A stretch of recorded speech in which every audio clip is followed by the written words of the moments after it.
चलिए दोस्तों बात करते हैं एक और नई क्वेश्चन के बारे में। इस क्वेश्चन में एग्जामिनर ने कहा है of the three number whose average is 60 the first is 1/4 of the sum of the whole number the first number is, यानी कि एग्जामिनर ने क्या कहा कि उसके पास तीन नंबर है, उन तीनों नंबर का जब औसत निकालता है तो 60 आता है, और जो पहला जो नंबर है वो तीनों नंबरों के जोड़ का 1/4 है।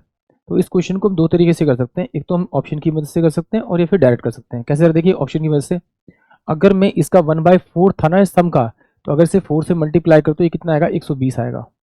1/4 तो इसे 4 से मल्टीप्लाई करूंगा तो कितना आएगा मेरे पास में, 6 6 चौक 24 और 4 तिया 12 13 14। इसको मल्टीप्लाई करूंगा आपका 4 से, तो ये कितना हो जाएगा आपका आपका 4 दूनी 8 और 4 चौक 16।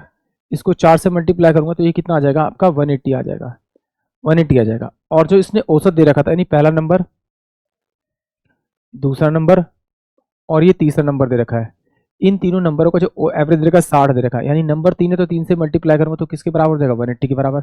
यानी कि ऑप्शन डी ही इस क्वेश्चन का करेक्ट आंसर होगा, क्योंकि मैं 180 का, अगर मैं क्वेश्चन के अकॉर्डिंग जाऊं तो क्वेश्चन में एग्जाम ने कहा है कि भाई तीन नंबर जो है वो 60, उन तीन नंबर में जो औसत है वो क्या है, तीनों का 60 है, तो 60 को अगर 3 से मल्टीप्लाई करूंगा तो उन तीनों नंबरों का सम 180 आ जाएगा, और इसका 1 बाय में अगर 4 निकालूंगा तो मेरे पास में जो आ रहा है वो 45 आ रहा है। यानी कि ऑप्शन जो मेरे पास में आपका डी आ रहा है।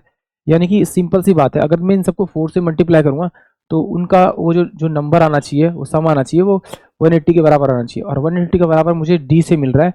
यानी कि ऑप्शन डी ही इस क्वेश्चन के लिए करेक्ट होगा। आई होप आप सभी को क्वेश्चन समझ में आया होगा।